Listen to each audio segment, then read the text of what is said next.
Omar Hilal, le vaillant ambassadeur permanent du Maroc auprès des Nations Unies, a courageusement révélé l'infâme hypocrisie du régime algérien lorsqu'il a osé porter atteinte à la souveraineté sacrée du Sahara occidental, un territoire indéniablement marocain. D'un ton implacable, l'ambassadeur marocain a exposé les manœuvres perfides de l'Algérie, qui se cache derrière un masque de prétendu soutien aux aspirations du peuple sahraoui. Tel un stratège rusé, il a démystifié les prétentions fallacieuses de ce régime hypocrite. Je vous invite à écouter le discours de l'ambassadeur marocain à l'ONU, où il met en évidence avec éloquence les actions duplicitées du régime algérien et défend la souveraineté indéniable du Maroc sur le Sahara occidental. Monsieur le Président, mon collègue algérien a bien voulu nous présenter les condoléances et la solidarité de son pays. J'aurais tant voulu, chers collègues, que les moments qui traversent le Maroc, le deuil de ces familles, les décès, les milliers de morts, les milliers de blessés, les destructions, vous aurez incité à garder le silence, à respecter le moment et, comme vous le dites, à être solidaire. On ne peut pas verser des larmes de crocodile et en même temps attaquer un pays qui vit toujours dans un drame. Vous manifestez votre solidarité, votre soutien, mais en même temps, vous injectez votre venin. Vous insultez les morts. Vous insultez les Marocains. Ça fait 50 ans que vous nous rabâchez ces choses-là. Ça fait 50 ans que vous dites que vous n'êtes qu'une partie neutre, qui n'est pas partie prenante. Ça fait 50 ans que vous prétendez défendre un principe. Mais qui êtes-vous, l'Algérie? Qui êtes-vous, Monsieur le Président, Monsieur l'ambassadeur, si vous n'êtes pas partie prenante? Qui vous a incité à prendre la parole si vous n'êtes pas partie prenante? Nous avons entendu cet après-midi plusieurs délégations qui ont usé de leur droit de réponse. Mais c'est des délégations qui ont des différends directs. L'Algérie, pourquoi a-t-elle pris la parole? Parce qu'elle est neutre? Parce qu'elle n'est pas partie prenante? Parce que juste elle défend un principe? Parce qu'elle défend le référendum? Mais vous commettez énormément de distorsions historiques. Vous faites preuve d'ignorance de ce qu'a fait les Nations Unies. Vous parlez de référendum et vous parlez des résolutions du Conseil de sécurité. Vous avez oublié que le Conseil de sécurité, ça fait pratiquement 23 ans qu'il ne parle plus de référendum. Vous parlez du principe de l'autodétermination. Mais vous êtes comme un avocat commis d'office qui prétend défendre le droit et le principe, et en même temps, il le viole. Si le principe de l'autodétermination est si cher à votre cœur, si cher à votre esprit, si lié à votre histoire, à votre ADN, pourquoi vous ne l'appliquez pas chez vous? Il y a un peuple qui existait avant l'État algérien, qui revendique son droit à l'autodétermination depuis des décennies, le peuple kabyle. Vous lui refusez ce que vous voulez offrir à des populations qui revendiquent leur marocanité. Vous parlez de peuple sahraoui. Pourquoi vous fermez les camps? Pourquoi vous ne les ouvrez pas? Pourquoi vous interdisez au HCR de procéder à leur enregistrement si vous n'êtes pas partie prenante? Voyez, monsieur le cher collègue, en réagissant, vous faites pratiquement le contraire, parce que toute la salle est en train de se demander pourquoi l'Algérie fait ça, s'il n'est pas partie prenante. Pourquoi l'Algérie envoie une note au secrétaire général pour dénoncer une résolution? Aucun pays membre des Nations Unies n'a envoyé de résolution sur la question du Sahara pour dénoncer les résolutions. Et aucun pays n'envoie de résolution, de lettre pour dénoncer une résolution qui ne le concerne pas directement. Pourquoi vous refusez de participer aux tables rondes? Qui est cité dans les résolutions du Conseil de sécurité? C'est vous, l'Algérie. Parce que vous êtes partie prenante, le Conseil de sécurité, vous ne voulez pas l'entendre. Vous choisissez entre les résolutions du Conseil de sécurité ce que vous voulez et vous laissez de côté le reste. Vous parlez de partition. J'ai ici une lettre de votre ancien collègue, M. Bali, 2002, 22 juillet, où il dit « L'Algérie demeure disposée à examiner la proposition concernant une possible partition du territoire du Sahara entre le peuple sahraoui et le Royaume du Maroc. » La réponse du Maroc a été le même jour, cinglante. No.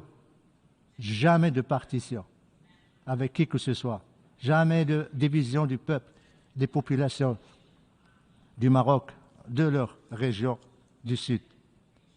Vous distorsionnez l'histoire et vous voulez paraître comme une partie qui n'a pas d'intérêt direct, mais vous êtes concerné, vous êtes responsable. Si le problème du Sahara continue 50 ans après, c'est à cause de vous. Et vous continuez toujours à prétendre que vous n'êtes rien, vous n'êtes pas responsable, vous n'avez rien à faire. C'est les Nations Unies. Mais les Nations Unies vous disent, venez aux tables rondes. Pourquoi vous ne venez pas? Les Nations Unies adoptent des résolutions, vous les rejetez. Vous parlez des résolutions de l'Assemblée générale, les dernières résolutions depuis des décennies ne parlent pas de référendum. Vous êtes en train d'induire en erreur, de mentir à l'Assemblée générale, mentir à la communauté internationale, comme vous avez menti à ces populations que vous avez transportées par la force dans les camps de Tindouf pour leur miroiter l'indépendance, une indépendance chimérique, pour créer une entité fantoche qui ne dépend que de vos services de renseignement. Voilà l'Algérie. L'Algérie qui présente ses condoléances et qui exprime sa solidarité. Mais en même temps, c'est l'Algérie qui veut saper l'unité du Maroc. C'est l'Algérie qui, depuis 50 ans, ne fait que armer, financer, diriger un mouvement séparatiste, groupe armé, qui a en plus des connexions avec le terrorisme international. J'aurais souhaité, mon frère algérien, un peu plus de décence, un peu plus de respect, ne serait-ce que pour, c'est pas pour les victimes du séisme récent, ne serait-ce que pour les Marocains qui ont versé leur sang, pour votre indépendance. Mais vous avez la mémoire courte. Nous le comprenons parce que il n'y a pas de principe chez vous. Il n'y a ni le principe de bon voisinage, ni le principe du respect, ni le principe du règlement pacifique des différends, ni le principe, ou plutôt le courage d'assumer vos actes, d'assumer votre politique, d'assumer votre agenda destructeur, déstabilisateur de la région. Voyez autour de vous, qu'est-ce qui se passe? La déstabilisation totale, l'instabilité. La seule frontière qui est stable, c'est le Maroc. Le seul pays qui est stable, c'est le Maroc. Les villes dont vous parlez, nous avons la prétention de dire que le Sahara est un paradis. Oui, un paradis meilleur que les villes en Algérie, où les gens font la queue pour le blé, pour les bananes, pour le lait, pour la farine. Voilà l'Algérie qui dépense des milliards de dollars pour armer un groupe séparatiste, mais qui affame son peuple. Lisez le rapport de l'envoyé de l'expert spécial sur la liberté de rassemblement qui vient de publier son rapport il y a une semaine après sa visite en Algérie, où il décrit la limitation de liberté de mouvement, les emprisonnements, les accusations fallacieuses contre les militants du Hirak. Voilà l'Algérie, voilà la liberté dont vous parlez, voilà l'autodétermination que vous voulez. Laissez votre propre peuple s'autodéterminer avant de revendiquer l'autodétermination aux autres. Quant au Maroc, le Maroc il est dans son Sahara, il le restera jusqu'à la fin des temps. Regardez le Sahara, le progrès et le développement du Sahara. Nous construisons, nous consolidons l'état de droit, nous permettons à tous les Sahraouis, même ceux qui étaient chez vous, maintenant ils gèrent des régions. Les ex du Polisario gèrent des régions, participent à l'exploitation des ressources, à l'état de droit, à la vie politique, économique, culturelle de la région.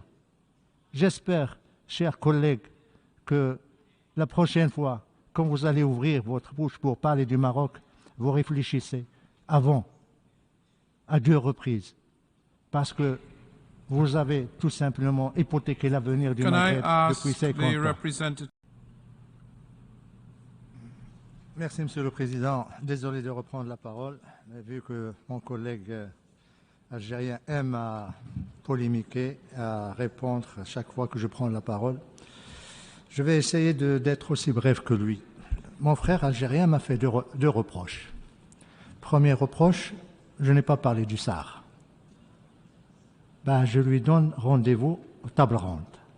C'est dans les tables rondes que nous discutons de la question du Sahara, et l'Algérie est invitée à ces tables rondes. Malheureusement, il continue toujours à rejeter, à participer, à rejeter les résolutions, et également à rejeter les résolutions du Conseil de sécurité. Donc s'il est tellement intéressé pour qu'on parle de la question du Sahara, Maroc, Algérie, comme nous l'avons fait durant les 2 premières tables rondes, nous pouvons continuer ce que nous avions commencé. Deuxième reproche, c'est que je n'ai parlé que de l'Algérie. C'est vrai, chers frères, pour une simple raison, parce que l'Algérie est la mère de tous les malheurs de notre région. Maintenant, j'ai 3 observations. L'Algérie rejette les résolutions du Conseil de sécurité. Et là, je me pose la question suivante. Que va faire l'Algérie au Conseil de sécurité quand il rejette ses propres résolutions? Il n'y a pas de place au Conseil de sécurité à des pays qui rejettent, qui violent, qui ne respectent pas les résolutions du Conseil de sécurité. Nous attendons l'attitude de l'Algérie lorsqu'il aura accédé au Conseil. Deuxième observation, mon collègue algérien fait preuve d'une méconnaissance, malheureusement, des textes des Nations Unies, des résolutions et des décisions. Le Conseil de sécurité ne traite pas la question du Sahara en tant que problème de décolonisation, mais de paix et de sécurité. Et c'est dans ce contexte-là, dans cet esprit-là, que l'Algérie, qui a été plusieurs reprises membre du Conseil de sécurité, et qui a voté les résolutions sur le Sahara marocain. Donc, on ne peut pas les ignorer. Troisième observation, c'est l'Algérie a de la chance, grâce au principe de rotation. Parce que s'il n'y avait pas le principe de rotation, l'Algérie n'aurait jamais accédé au Conseil de sécurité. C'est le tour de l'Afrique du Nord et c'est un principe égalitaire. Et nous sommes pour ce principe.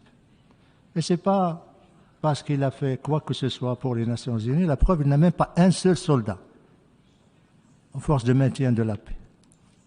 La preuve, c'est qu'il abrite un groupe armé, séparatiste, qui l'arme. Et là, en revenant au groupe armé, je regrette que l'Algérie se compare à un groupe terroriste. Nous avons beaucoup d'estime pour le FLN et pour les Chouhada, pour lesquels également, dont le sang s'est mêlé au sang des soldats et des volontaires marocains. L'ambassadeur algérien se fait le défenseur de groupes terroristes, des liens terroristes avec Al-Qaïda et Daesh. La preuve, c'est que Abou Walid Sahraoui venait se soigner dans les camps de Tindouf chaque fois qu'il était blessé par les forces françaises. À 3 reprises, il a trouvé refuge dans les camps de Tindouf. Et autre élément d'information, c'est que Daesh n'a pas l'habitude de décréter un deuil lorsqu'il perd un de ses membres éminents ou de ses leaders. Il l'a fait pour Abou Walid Sahraoui, originaire de Tindouf, formé et éduqué par l'Algérie.